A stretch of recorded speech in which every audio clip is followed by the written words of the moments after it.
welcome to the Lisbon Project. It is a joy to have you guys here. Thank you, Paula, for making this connection and bridging Lisbon Project and Creative Mornings.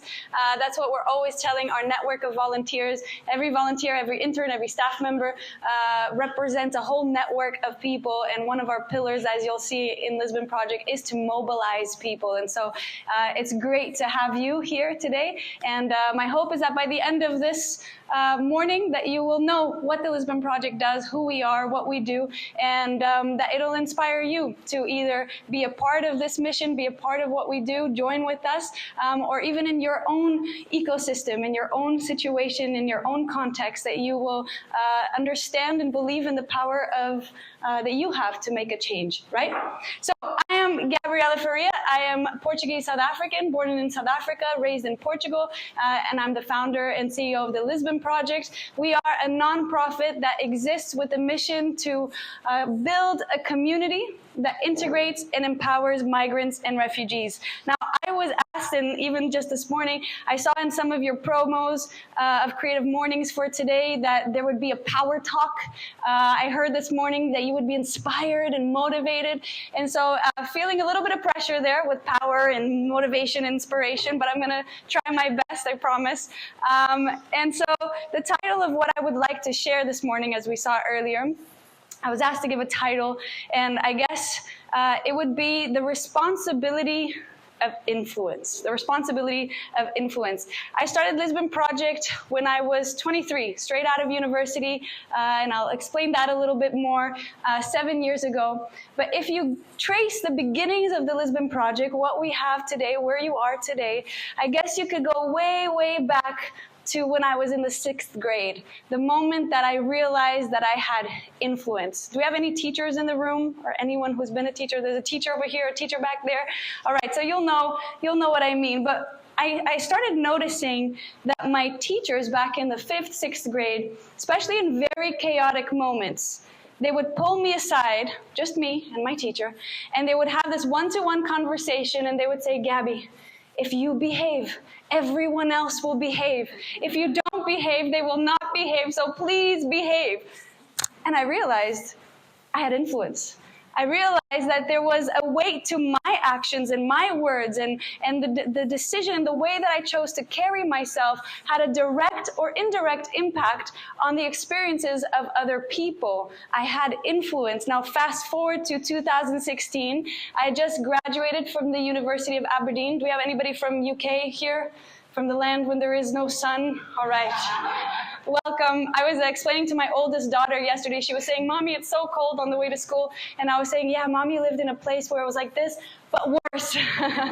And so I studied in Aberdeen, politics and international relations. And as I finished university, I was dreaming of what I was going to do with my life. And I decided, if I'm going to apply for jobs and spend a couple months applying for jobs to go somewhere in the world, why do it in gray Aberdeen? I'm going to go home, spend time with my family, enjoy the sun in the summer for a little bit. And so in 2016, that's what I did. And next thing, I start meeting migrants and refugees unexpectedly, and I start listening to their stories. Not because I wanted to start anything, but just because I started making friends, and I started sharing meals with people and listening to their experiences in Lisbon. And as I did that, I started to notice a pattern in their struggles of integration, a pattern that maybe many of you in this room can actually relate to as well. Number one, a difficulty in learning Portuguese. But not just because Portuguese is an extremely hard language to learn, I'll give you that, but because of the scarcity of Portuguese courses, of affordable and high quality Portuguese courses for them to actually learn. Number two, a difficulty of finding a job. But not because these people were lazy or because they didn't have skills, but because they were unaware of the Portuguese job market, of where to apply and how to apply. What in the world is LinkedIn? What's a CV? I thought my uncle would just tell me to show up tomorrow and that's what I do. What is an interview process? And just an unawareness of the Portuguese job market here in Portugal. Number three, I started noticing this impossibility of navigating Portuguese bureaucracy.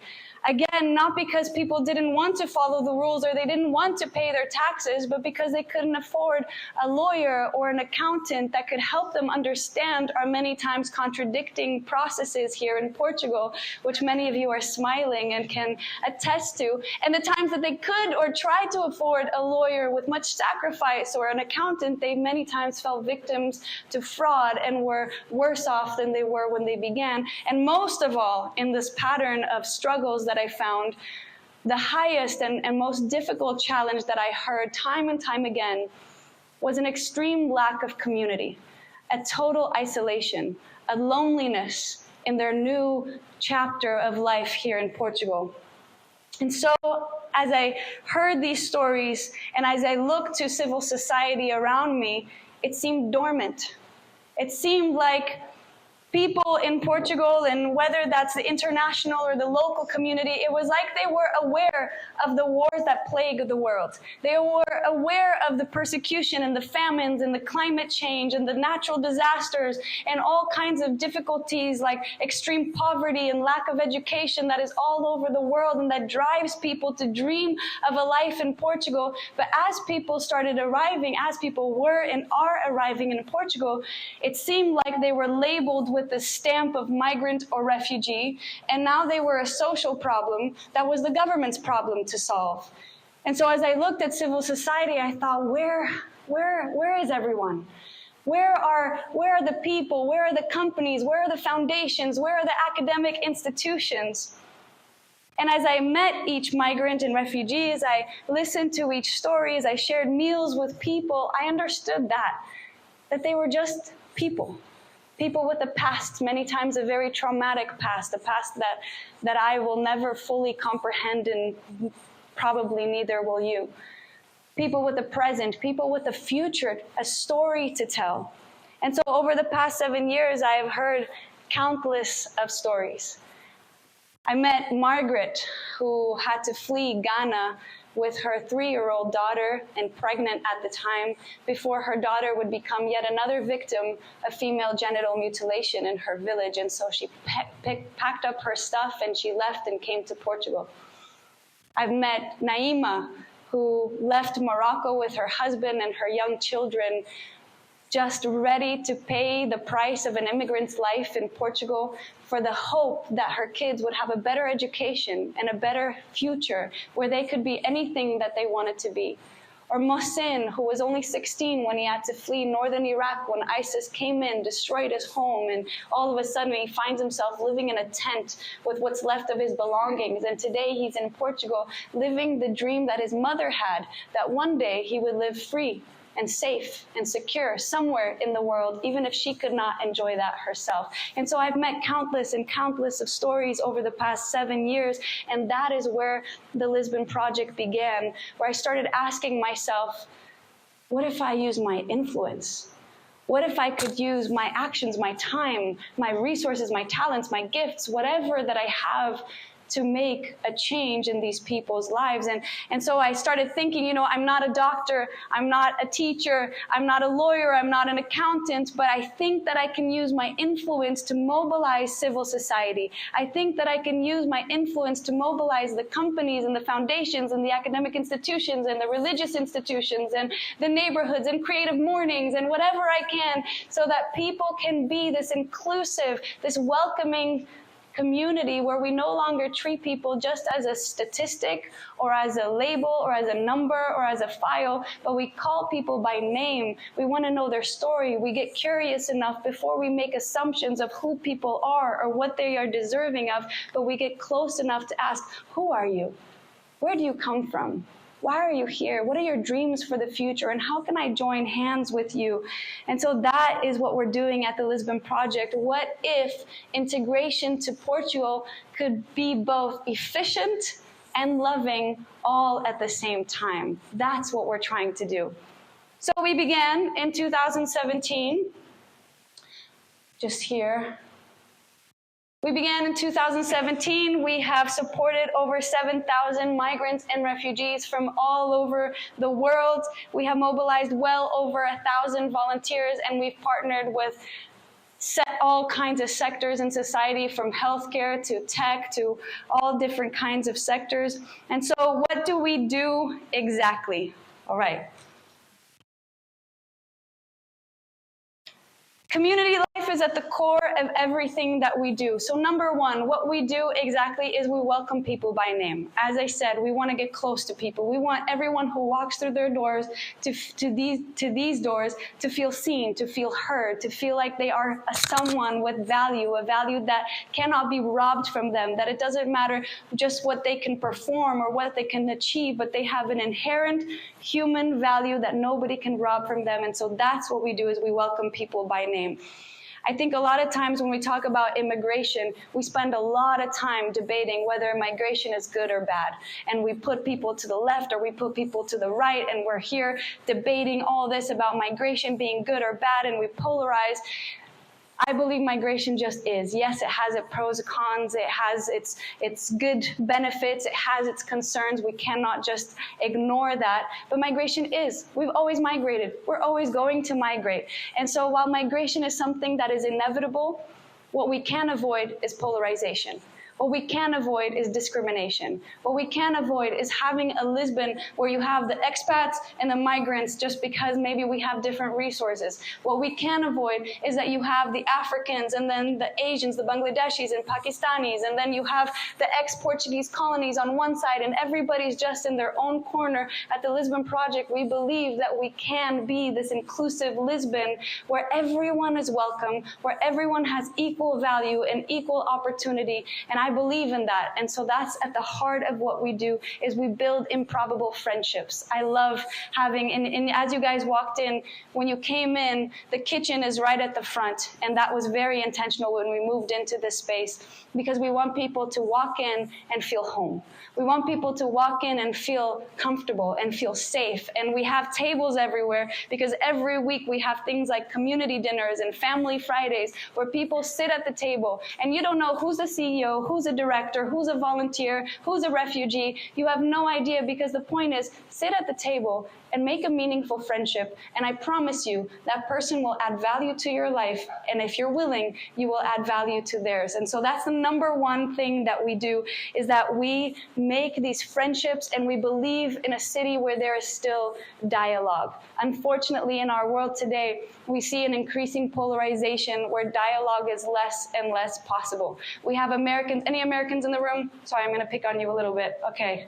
We have some Americans in the room, and we see more and more Americans coming to Portugal because of the lack of possibility of dialogue. It's no longer possible in many places, not just in the US, but in other places, where now we are so different. Our ideas are so different. Our views are so different that we can't sit at the table anymore. Well, I believe in a city, in a Lisbon, in a world where we can sit at the table, where maybe we vote differently, but I still respect you, but I still want to love you, but I still want to serve you. So that's number one thing. I'll stop with the politics now. Second, we empower migrants and refugees. So community life is our program where fun happens. It's our fun program where we have community dinners, where we work with migrant and refugee youth and teenagers, kids, women's groups. We have outings to the beach. You'd be surprised how many people have been living in Lisbon for years and they've never made it to the beach. And they've never gone to Sintra to see a castle or a palace, because it's just not the priority when you are trying to put food on the table. You just aren't able to do that. And so in our community life program, that's what we're doing, is we're bringing people together. If you stay tuned with Lisbon Project, in 2025, we have something called Evenings at the Project, where we choose a nationality and we celebrate that nationality. We say at the LP, we don't just tolerate diversity, we want to celebrate diversity. And so we turned this whole project into, we've had an evening in Eritrea, an evening in Nepal, an evening in Ukraine, an evening in Sudan, where we have the community members from that nationality that get to sing their music, dance to their music, show you their food, their coffee, just the different aspects of their culture. And these are very important moments for us, where it's through these events that we deconstruct discrimination and stigma, where maybe people think a certain thing of Sudan or Eritrea because that's all that they've seen on the news. And then when you walk in and you realize, oh wow, they have amazing coffee, they have amazing food, and they have amazing people most of all. Through our different programs, then comes education, employability, benevolence. Legal aid is now through social care, which is more administrative support. But here we empower migrants and refugees with the tools that they need to really thrive in Portugal, to build a life in Portugal. At the time in 2016, I saw a reality where people were stuck in bureaucracy, where they were just going from one appointment to another appointment to another appointment. And so we don't want people to just be stuck waiting for handouts or waiting to have an opportunity, but we want to empower. And so this is where in Portugal we realize that not only is migration sometimes not good or bad, but in Portugal we need migration. We absolutely need migration. By 2050, our population, 30% of our population will be over 65. And so there are industries like healthcare, like construction, like IT, like tourism and hospitality, where we absolutely need skilled labor. And so that's what we do in the Lisbon project. We understand that Portugal is an incredible place to live. I think most of you will agree. Yes, I'm Portuguese, so put your hand up. Portugal is an incredible place to live, but for integration, successful integration, where everybody wins, it takes intentionality. It takes strategy. It doesn't just happen on its own. And so with our services here that you see in employability, benevolence, education, we are trying to empower people with high quality and accessible and affordable Portuguese classes where they can learn the language and then go into the job market. We want to empower them with career development opportunities where they can get internships and learn new skills and have a CV edited and a LinkedIn profile and understand what that is and how to navigate the job market. We want to empower them to navigate the Portuguese bureaucracy when it comes to finances and social security and help them avoid certain problems that will get them into an even higher vulnerability. And we want to support people at a mental and emotional level where we can come around them and see them at a holistic level. So anybody that walks into the Lisbon project and will say, usually, I want a job or I want to learn the language, our secret mission is, you need a friend. And so that is, we're trying to support people at an absolutely holistic level. At the Lisbon Project, we believe in a Portugal that doesn't have doctors driving Ubers or engineers and electricians that are delivering yet another McDonald's meal to our door, but we want to help people to really integrate into the system in the way that gives them dignity and that contributes also to the Portuguese culture and Portuguese reality. And then thirdly, we mobilize civil society to do our best to transform mindsets around immigration and around the work that we do as a nonprofit. Dan Pallotta would say that I work in the market for love. The market for all those people for whom there is no market coming. All those people that have been exploited, that have been abused, that have been cheated, that have been mistreated. It is those people on the sidelines, those people that many times are forgotten or unseen, that the Lisbon Project is trying to invest in and empower through everything that we do. One of the questions that perhaps many of you are thinking, a question that usually is one of the first ones when I wrap up and I do a Q&A, it's usually one of the first questions, how is the Lisbon Project funded? How do you have this nice space and how do you do everything that we do? We support about 600 to 700 people every month, so how do you do what we do? Well, 50% of our funding comes entirely from individuals like you, people who believe in what we do, people who want to be a part of what we do, people who take the responsibility of their influence and decide to partner with us. The Lisbon Project as a whole is entirely privately funded so far, but 50% of that funding comes from individuals. People who want to donate, people who understand that out of their resources, out of their abundance, that they want to invest into the lives of other people. And today, I will invite you to consider donating, to consider partnering with us, especially as we come into 2025. There are so many dreams that we have. There's so many Margarets, so many Mossens, so many Salmons, people that we want to support, people that we want to come around, people that we know we can make a meaningful difference in their lives. And we need you to help us keep serving, to help us keep dedicating our time and our services to them. Keep that door open so that anybody can come and look for help and feel seen. We have some people, recently we had a woman from Bangladesh. She's been with us for a few years, and she was in the house, and we were all working here, and I asked, why is Sumaya here? Is there a class or is there something? Because on that day there just wasn't a lot going on, and the team explained to me that she was here because she had a test to get a job, and this is the place where she felt confidence. This is the place where she felt value, and so she did her interview here, and then she did get the job, and she is working now, which is really amazing. But this is the kind of thing that the Lisbon Project represents. It's in the subtleties of confidence, of meaning, of value, and it's in the services of here's a CV, here's a job opportunity, here's an opportunity for you to develop your skills and to thrive in Portugal. But as you consider donating, as you consider partnering with us, as you consider even volunteering or partnering through a company or whatnot, I want to just question the way that we're donating to nonprofits a little bit. And I have the microphone, so I won't take too much longer, but I do want to take this opportunity because it feels to me like we have two different rule books, one for the for-profit sector and one for the nonprofit sector. And as long as we have these two different rule books, I'm afraid that we'll have very tiny nonprofits up against very big social problems. And it's very hard for these tiny nonprofits to overcome these big social problems as long as we have these two rule books. Let me give you some examples. Number one, compensation. In the for-profit sector, the more value you produce, the more money you make, right? The more value you produce, the more money you make. But we don't like to see our donations being used by charities to incentivize people to produce more in social value. So we won't blink, we won't even see anything wrong with somebody making 10 million, 100 million a year, producing violent video games or running companies that are selling toxic and addictive products to our children. Maybe we even call them the businessman, businesswoman of the year. We put them on the front of a magazine and we applaud them. But we are absolutely shocked if somebody makes more than 2K a month producing social value by helping refugees or children with autism. We don't like that. We don't, there's something different. There's two different rules here. And what happens because of this thinking, is that nonprofits, like the Lisbon Project, have a really hard time luring talent that we need to create innovative and meaningful change.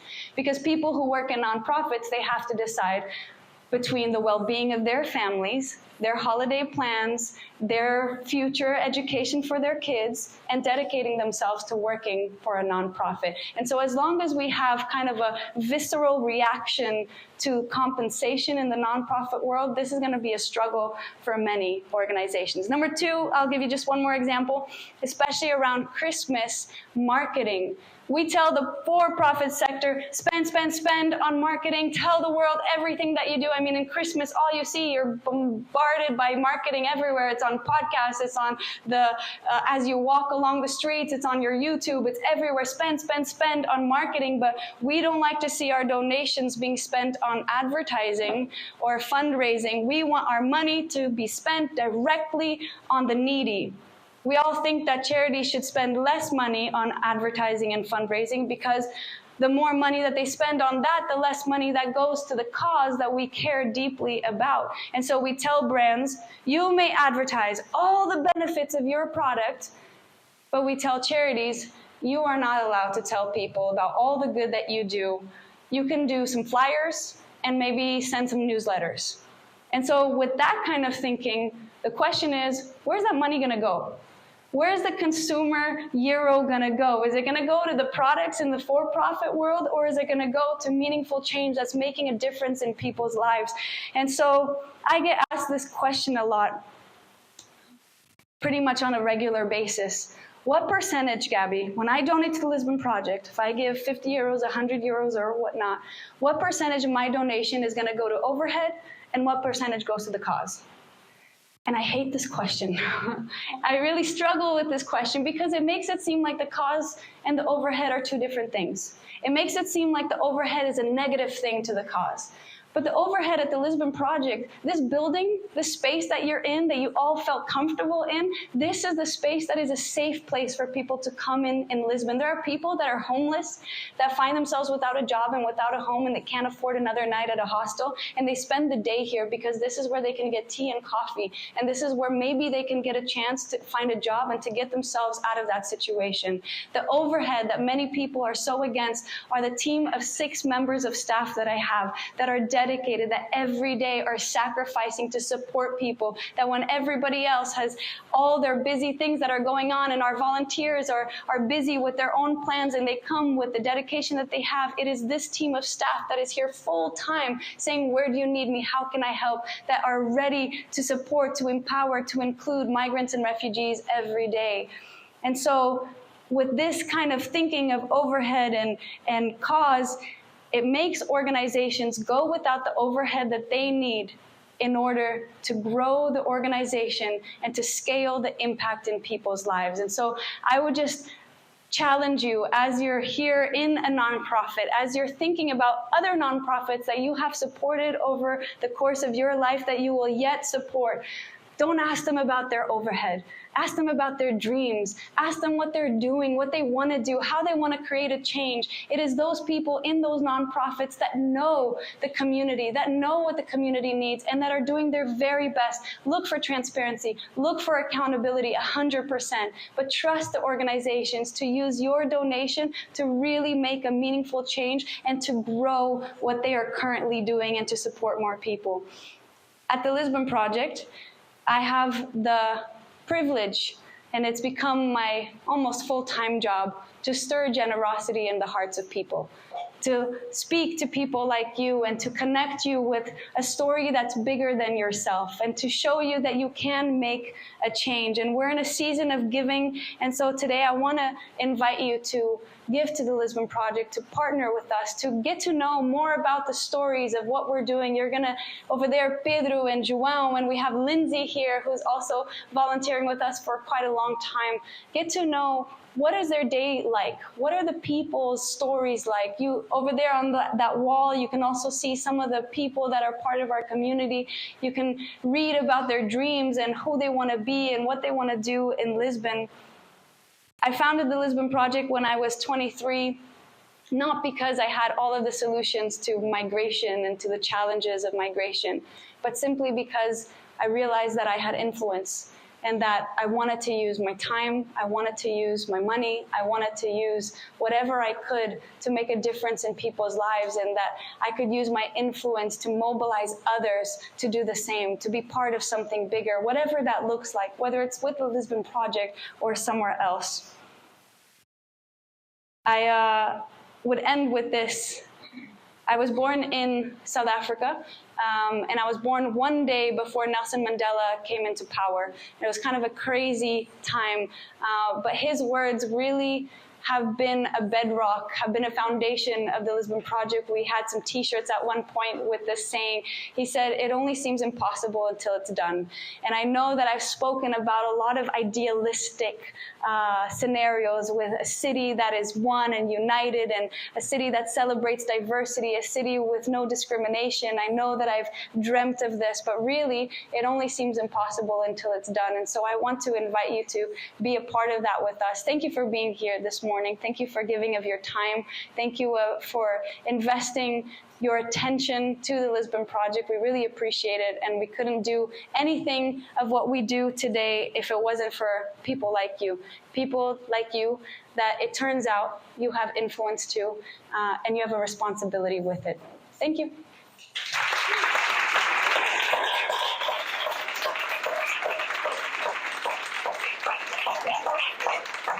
So much, Gabriela. It was the power talk. Congratulations, right? We all feel so energized. Wow.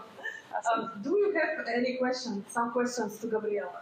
Let's maybe ask the audience.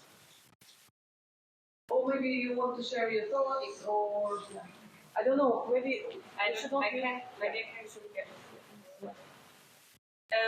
Thank you. Really inspiring.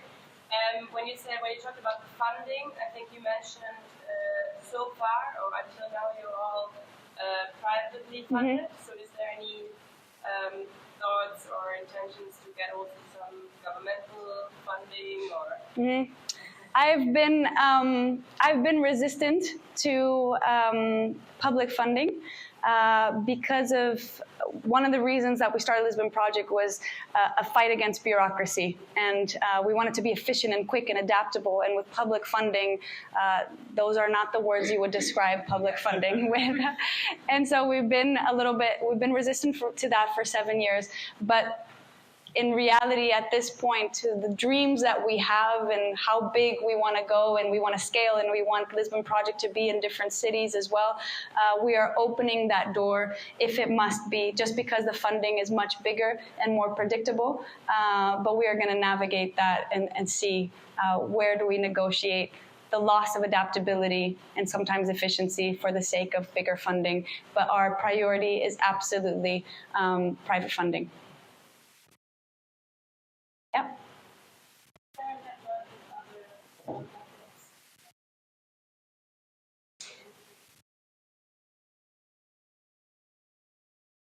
Yeah, so we work with, we have a social care department that is responsible for all of our partnership with social care institutions. So that's with JRS, with Kashir, with other nonprofits that are also supporting migrants and refugees, and we definitely work in partnership with them. Yeah. Yeah. What are your dreams for 2025? 2025. Well, we actually just finished our leadership retreat yesterday, where we kind of had the priorities for 2025. One of our dreams would be to start a recruitment agency. And so understanding that companies need skilled labor, and we've been doing this for free. We've been coming to companies and saying, we have workforce, we want to support you. And so we've been plugging people into different companies, but now we want to charge the companies and just also help companies to integrate migrants and refugees, because we understand that it's all well and good to want to recruit and hire people that are ready to work, but then they have different cultures and they have different values. And so we want to consult to companies also in 2025 and bring the expertise that we've been able to gather to go into the workplace and be able to empower and to teach companies of how do you onboard people from different cultures, how do you build team and communication with people from different cultures. We also, one of our big dreams for 2025 is to infuse the Lisbon Project with tech. So because tech is expensive, we've been having to do a lot of things manually, a lot of Excels, a lot of just workarounds. And so in 2025, we have a lot of plans. We've started on those plans, and funding, if funding allows us, we want to just automate everything that we do at Lisbon Project so that more people, when they walk in, they can log in, have their own profile, get access to everything. And so we also want to offer more Portuguese classes. So this year we supported about 320 students. I would love to double that, but it all requires more funding. So the more students we can support, more tech, more going into companies, and not just being in this space, but going out into different spaces and empowering people with expertise that we've been able to gather. Yeah. You spoke about your beginning and meeting people and hearing their stories. What was the first empowering thing you did for someone? Mm-hmm. And when was the moment that you knew you were going to start LP? There was a family, they were from Iraq, they had 4 children. And I just happened to meet them, and they couldn't get their kids into school. First, because the parents didn't speak good English, and so they were mainly Arabic, much less Portuguese. And they were on a relocation program here, and their 4 kids, they were refugees, so they didn't have all the paperwork that you need to get into school. And the Portuguese school, they weren't trying to speak English. They didn't understand the fact these people are refugees. They don't have the document that you're asking for. And so just things were going nowhere. It was already October, school had started. And so I met them, and I was just, okay, I can go to the school with you. I can go and try to translate. And so at the time, just thinking that the Lisbon Project would begin, I just came and I presented myself. I'm the founder of Lisbon Project. And just saying I'm the founder of Lisbon Project, immediately all the staff at the school was treating me with such respect and understanding. And so we got them into school in no time, just because of the translation and because of the status or the title or whatnot. And so the kids were put into school, and I just saw, wow, like a few moments of my day, and just got their schooling enrolled, and then the parents were just very appreciative and very thankful for what that meant to their family. So that was one of the first things that I did, as I guess in the realm of Lisbon Project with that family. But it was around then that I was still thinking, do I do this? Do I not? I mean, I just came out of university. I have no experience. I have no money. I have no nothing. And why would I start anything like this? But I'm a Christian, and my faith plays a big role in my life. And so I just felt God just tugging on my heart of, I want you to start this. And so usually when we see a problem, I don't know if that's just me, but when I see a problem, I'm like, who's going to fix that? And kind of looking around of like, who's going to do something? And I just felt God very clearly tell me, I want you to do something. So that's when I started the Lisbon Project. Is it going to be a project outside of Lisbon one day, maybe Porto or? Yes, absolutely. The dream, and in 2025, we kind of are. That's why we're talking about tech and automations and these kinds of things, because if we can get it right in Lisbon, if in 2025 we can get that right, we're ready to replicate that in Porto, in Leiria, in Algarve, and all throughout Portugal. So my dream would be to have these different chapters, and that these different chapters are working in communication, that I can speak with our Algarve chapter and just communicate, because people, sometimes the work isn't here. And if people can come here, we can teach classes, we can give them that level 101 and then send them to different parts of Portugal. What has happened, unfortunately, some of the public programs that they've tried is that they will relocate refugees and put them in the middle of nowhere because it's underpopulated. And so in theory, it's underpopulated. Great, refugees come populate that city or that village, but nobody speaks the language. They don't know the culture. So if we could, our Lisbon chapter could be our headquarters, and then we could work with different areas of Portugal, that would be the dream. Yeah. Thank you so much. This is all so inspiring. You mentioned, of course, many of the people you help have had a lot of trauma. Mm-hmm. I'm curious to know what you did to support their mental health and well-being. Yeah. So we have something called the care team, and the care team is working at an emotional level. So because of funding and everything, we used to have a healthcare program where we had psychologists come in and different mental health specialists come in.